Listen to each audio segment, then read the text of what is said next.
Hello everyone and welcome to FinSpace. So in this video we'll discuss about IOL Chemical and Pharmaceuticals Company. तो पहले अपन नज़र डालते हैं इस कंपनी की कुछ की माइलस्टोन्स के बारे में. So 1986 was the year of of company's incorporation. In 1991 company commenced the production of acetic acid. In 1996 company commenced the production of ethyl acetate acid. In 1999 company commenced the production of acetic anhydride. In 2000, company started ibuprofen plant. In 2006, company started cogeneration plant. In 2009, company started isobutyl benzene, monochloric acetic acid, and acetyl chloric plant. In 2012, company started multipurpose plant. In 2017, company increased the ibuprofen capacity from 6,200 ton per annum to 7,200 ton per annum. In 2018, company again increased its ibuprofen capacity from 7,200 ton per annum to 10,000 ton per annum. Company also started the production of metformin chemical with the capacity of 3,000 ton per annum. In 2019, company again increased its ibuprofen capacity from 10,000 ton per annum to 12,000 ton per annum. Company increased metformin capacity also, which is from 3,000 ton per annum to 4,000 ton per annum. तो अब अपन एक नज़र डालते हैं company के operations पे. So basically company दो segments के अंदर डिवाइडेड है, जिसमें से पहला है speciality chemicals and the second one is bulk drugs और एपीआईज. तो अब अपन देखते हैं कि कंपनी अपने केमिकल डिवीजन के अंदर कौन कौन से केमिकल्स मैन्युफैक्चर करती है, उसके यूजेस क्या है और कंपनी की कैपेसिटी क्या है उन केमिकल्स के लिए. तो जो पहला केमिकल है वो है इथाइल एसीटेट, जो कि यूज़ आता है फ्लेक्सिबल पैकेजिंग के अंदर, पेंट के अंदर और एडिसिव्स के अंदर, और इसके लिए कंपनी की कैपेसिटी है 87,000 टन पर एनम. दूसरा जो केमिकल कंपनी मैन्युफैक्चर करती है वो है एसिडिक एनहाइड्रेट, जो कि यूज़ आता है फार्मास्यूटिकल मैन्युफैक्चरिंग के अंदर, और इसके लिए कंपनी की कैपेसिटी है 5,200 टन पर एनम. जो तीसरा केमिकल है वो है मोनोक्लोरो एसिटिक एसिड, जो कि यूज़ आता है मैन्युफैक्चर करने के आइबुप्रोफीन को, और उसके लिए कंपनी की कैपेसिटी है 7,200 टन पर एनम. और जो बाकी बचे दो केमिकल्स है यानी कि एसिटिल क्लोरीड एंड आइसोब्यूटाइल बेंजीन, ये दोनों के दोनों केमिकल्स भी आइबुप्रोफीन को मैन्युफैक्चर करने के यूज़ आते हैं, और इनकी कैपेसिटी है 5,200 ton per annum and 12,000 ton per annum. The interesting fact to know about this ibuprofen drug is that IOLCP is one of the world's largest producer of this drug. और अगर कोई company अपने raw materials खुद manufacture कर रही है, यानी कि वो कंपनी बैकवर्ड इंटीग्रेशन की तरफ फोकस कर रही है, और कोई कंपनी अगर ऐसा करती है तो इस कारण वो अपनी कॉस्ट कंट्रोल कर पाती है और अपने प्रॉफिट्स को बढ़ा पाती है. नज़र डालते हैं कि कंपनी अपने बल्क ड्रग्स और एपीआई डिवीजन के अंदर कौन से ड्रग्स मैन्युफैक्चर करती है. So the first one is ibuprofen, which is used as a painkiller. The second one is metformin hydrochloride, which is used as an anti-diabetic drug. The third one is lamotrigine, which is used as anticonvulsant. The fourth one is fenofibrate, which is used as anti-cholesterol drug. And the last one is clopidogrel bisulfate, which is used as an antiplatelet drug. अब एक नज़र डालते हैं अपन इसके revenue के ऊपर. जो company का रेवेन्यू है, उस रेवेन्यू का 66% रेवेन्यू कंपनी अपने एपीआई और बल्क ड्रग्स के सेल्स की वजह से जनरेट कर पाती है, और बाकी 34% जो रेवेन्यू है वो कंपनी अपने स्पेशलिटी केमिकल डिवीजन के कारण जनरेट करती है. एपीआई और बल्क ड्रग्स का जो रेवेन्यू है उसका 90% जो रेवेन्यू है वो कंपनी अपने आइबुप्रोफीन ड्रग के कारण जनरेट कर पाती है. कंपनी की जो मैन्युफैक्चरिंग यूनिट है वो पंजाब के अंदर लोकेटेड है. And the company is having their presence in over 40 countries across the world, which includes Bangladesh, Thailand, UAE, Syria, Singapore, and etc. तो अब बात करते हैं कंपनी के कुछ क्लाइंट्स के बारे में.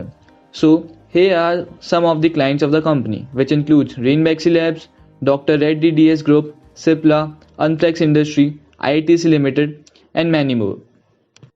So now let's have a look upon company's financial statements.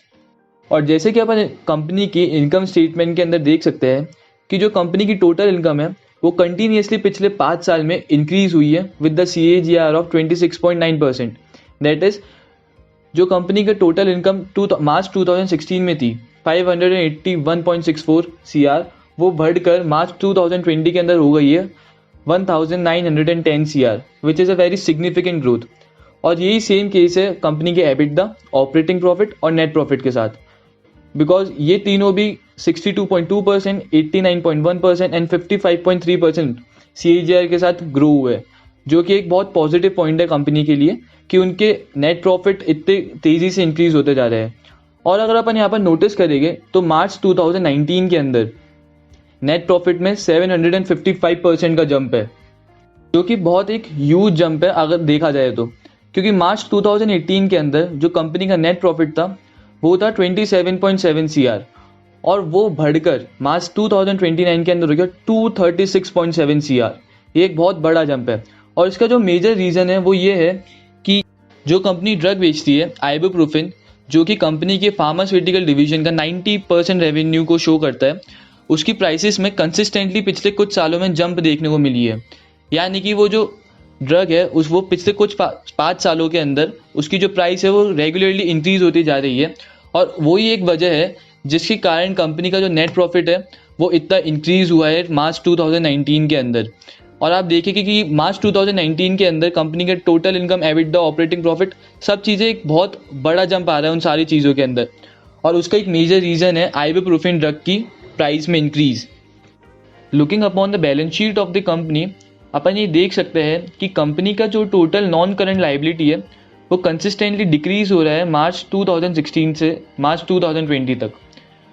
और इसका एक मेजर रीज़न ये है कि कंपनी ने अपना डेट पे ऑफ करना शुरू कर दिया है।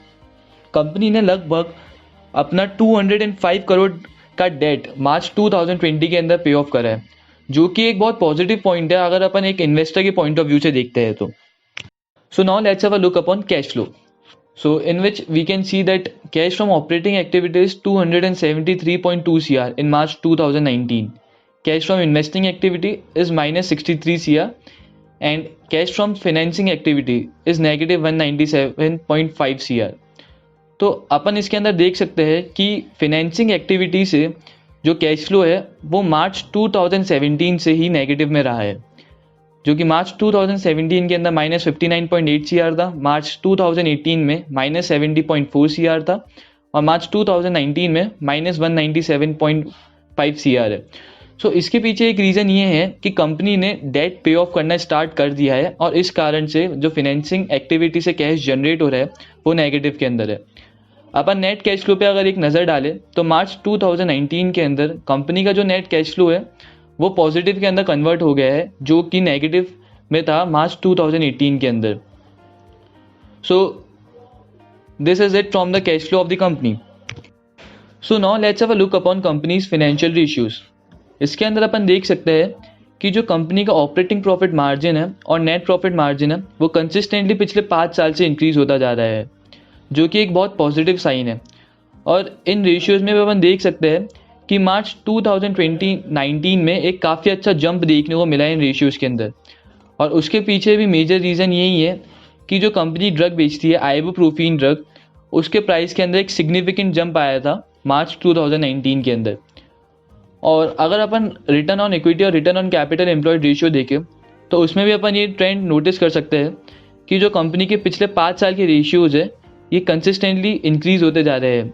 मार्च 2016 के अंदर रिटर्न ऑन इक्विटी था माइनस 21.62%, जो बढ़कर मार्च 2020 में हो गया है 44.4%, which is a very significant growth.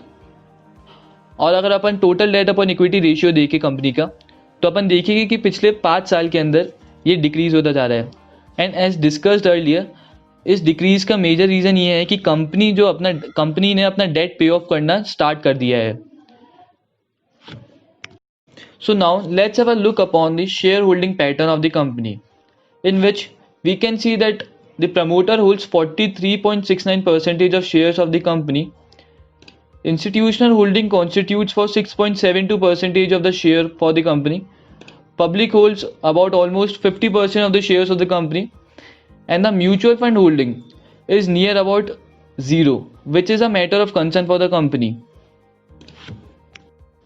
So now coming upon the peer comparison of the company, इसमें अपन ये देख सकते हैं कि कंपनी का जो पीई रेशियो है वो उसके कॉम्पिटिटर्स और इंडस्ट्री पीई से काफ़ी लो है, विच मीन्स कि कंपनी का जो स्टॉक है वो अभी भी अंडर वैल्यूड है, which is again a positive sign from the point of view of an investor. इसमें अपन ये भी देख सकते हैं कि जो कंपनी का मार्केट कैप है विच इज़ 4078.73 CR, वो काफ़ी लो है as compared to its competitors because it's an small cap company.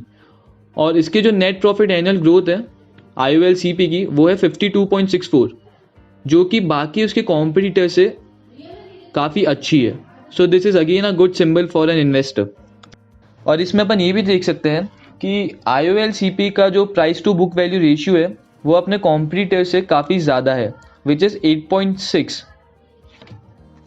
As compared to Sun Pharmaceutical with the P2BV ratio of 2.6 and Dr. Reddy's Laboratories with the P2BV ratio is 4.84. Coming upon the future plans for the company, so IOLCP has 6 APIs in the pipeline, जिसके ऊपर R&D almost complete हो चुका है, and the second is management is planning to launch 6 new APIs every year, which is again a good news, क्योंकि management अब देख रहा है कि वो अपने कंपनी के बिजनेस को कैसे ग्रो करे और कैसे एक्सपेंड कर सकता है। So now let's have a look upon स्वॉट एनालिसिस ऑफ द कंपनी। ये काफ़ी इंटरेस्टिंग सेगमेंट होने वाला है इस वीडियो का, so please be with us. So पहले अपन डिस्कस करते हैं कंपनी की स्ट्रेंथ को। सो IOL has got rating upgrade from CARE Ratings. So basically, CARE Rating is a credit rating agency in India which provides credit ratings to various companies. Now since the CARE Ratings have upgraded its rating for IOL company, therefore IOL company can raise capital more easily with the previous time, which will ultimately help the IOL company to increase and to grow its business. Coming upon the another point, so IOLCP is consistently reducing in debts. और जैसा कि अपन ने पहले discuss करा कि एक ऐसी company जो कंसिस्टेंटली अपने डेट्स को रिड्यूस कर रही है या फिर पे ऑफ कर रही है, वो हमेशा से ही इन्वेस्टर के लिए पहली पसंद रही है। और ये मैनेजमेंट की थिंकिंग को भी शो करता है कि मैनेजमेंट जल्द से जल्द ये चाहता है कि कंपनी के सारे डेट्स पे ऑफ हो जाए। Coming upon the another point, so IOLCP is a world's largest producer of ibuprofen drug. और अपन ने ये पहले भी डिस्कस करा है कि जो आइबुप्रोफेन ड्रग है वो IOLCP कंपनी के फार्मास्यूटिकल रेवेन्यू को 90% हिस्सेदार है। Next point is FIIs and promoters of this company are increasing their stakes, which is again a positive point, because इससे ये पता लगता है कि प्रमोटर्स को अपनी कंपनीज पे और ज़्यादा भरोसा है और इसलिए वो अपने शेयर्स के अंदर अपने स्टेक्स को बढ़ा रहे हैं। Coming upon the another point, so long term contracts with the raw material suppliers, basically it means that the company has a price stability. So अगर नियर फ्यूचर के अंदर रॉ मटेरियल की प्राइस के अंदर इंक्रीज भी आता है तो कंपनी के कॉस्ट पे इतना फ़र्क नहीं पड़ेगा, क्योंकि company already long term contracts के अंदर है अपने रॉ मटेरियल सप्लायर्स के, जिसमें प्राइस उसने फिक्स कर रखी है। So it is again a strength for the company. Coming upon the another strength, so company is focusing more on backward integration to become independent. और जैसा कि अपन ने पहले भी डिस्कस करा था कि जो कंपनी अपने रॉ मटेरियल खुद ही मैन्युफैक्चर करती है उसके पास हमेशा एक प्लस पॉइंट ये रहता है कि वो अपने कॉस्ट को कंट्रोल कर सकती है और अपने प्रॉफिट्स को इंक्रीज कर सकती है। अगले जो 2 पॉइंट्स हैं वो काफ़ी इंटरेस्टिंग है। So there is no customer contributing more than 10% of the total revenue of the company and top 5 customers are only contributing 17.15% of the total revenue. ये काफ़ी अच्छी बात है, क्योंकि अगर कोई भी कंपनी अपने कस्टमर्स पे ओवर डिपेंडेंट रहती है या फिर अपने कुछ ही कस्टमर्स पे ओवर डिपेंडेंट रहती है तो वो हमेशा एक रिस्क में रहती है कि अगर उनके कोई से भी लीडिंग कस्टमर में अपनी थोड़ी सी डिमांड घटाई तो कंपनी के प्रॉफिट्स और रेवेन्यू पे काफ़ी ज़्यादा इम्पैक्ट पड़ता है। So this is it for the strength. Now coming upon the weakness of the company, so the first weakness is 30 to 40% import from China for raw materials. और जैसा कि अपन जानते हैं कि पिछले कुछ समय में चाइना ने अपने केमिकल्स की प्राइसेस को बढ़ा दिया है। सो ये एक बहुत मेजर वीकनेस है IOLCP कंपनी के लिए, क्योंकि उसके 30 to 40% जो रॉ मटेरियल्स का इम्पोर्ट है वो चाइना से होता है। Another weakness is profit margin of the chemical sector is quite low. जैसा कि अपन जानते हैं कि IOLCP 2 सेक्टर्स में काम करती है, एक फार्मास्यूटिकल्स और एक स्पेशलिटी केमिकल सेक्टर। तो जो केमिकल सेक्टर का जो प्रॉफिट मार्जिन है वो काफ़ी लो है, जो कि एक मेजर वीकनेस है इस कंपनी की. Coming upon the couple of other weakness are low dividend declaration and decline in net profit on quarter basis and year on year basis. Coming upon the opportunities of the company, so government is focusing on reduction in dependency on China imports for APIs manufacturing. और जैसा कि अपन जानते हैं कि IOLCP company is one of the world's largest drug producing company और APIs producing company. So ये इस company के लिए काफ़ी बड़ी अपॉर्चुनिटी है कि वो अपने बिजनेस को ग्रो कर सके और अपने प्रॉफिट्स और रेवेन्यू को इंक्रीज कर सके. Rising demand for affordable healthcare facilities are driving the market for generic medicine throughout the world, which is again a very big opportunity for the company. Another opportunity is stock with low PE ratio. And as we discussed earlier, low PE ratio होने का मतलब ये होता है कि company अभी भी undervalued ही है. सो ये वापस एक अच्छी अपॉर्चुनिटी है कंपनी के लिए और इन्वेस्टर्स के लिए इसके अंदर इन्वेस्ट करने की. Another opportunity is renewed EU GPM certification and National Institute of Pharmacy and Nutrition, Hungary, which will provide easy penetration in European markets. Coming upon the another opportunity, so IOLCP company has 10 APIs in the advanced stage of development, which is again a great point for the company, as it will ultimately help the company to grow and expand its business. Coming upon the threats of the company, so the first threat is 90% of the pharma revenue is from ibuprofen drug, which is a major dependency of the company. So जैसा कि अपन ने पहले discuss करा था कि company के revenue और profit में जो ग्रोथ आई है इतनी ज़्यादा, उसके पीछे मेजर रीज़न यही है कि आइबुप्रोफीन ड्रग की जो प्राइस है उसमें इंक्रीज़ आया था. और अगर फ्यूचर के अंदर आइबुप्रोफीन ड्रग के प्राइस में डिक्रीज आता है, which is very unlikely to happen, but in case अगर ऐसा होता है तो वो चीज़ कंपनी की रेवेन्यू और सेल्स पे काफ़ी नेगेटिव इम्पैक्ट डाल सकती है, क्योंकि जो 90% फार्मा का रेवेन्यू है वो आइबुप्रोफीन ड्रग से ही आता है कंपनी का. Company might see decline in exports due to कोविड-19. And the last threat is competition is likely to increase in future for IOLCP company due to introduction of new plant in Germany and reopening of Texas plant. After all these observations and analysis, we can say that company has quite strong financials, and also IOLCP company have very experienced and qualified KMPs in their management team, which is again a very positive thing for an investor. Company has notable strengths and considerable opportunities. Also, company has some threats and weaknesses as we discussed above in our video, which need to be considered prior to investing in this company. That's all from our side in this video. Please like and share our video and subscribe our channel. And also, please share your valuable feedbacks in the comment section below and tell us about a company which you want to know about in the upcoming videos.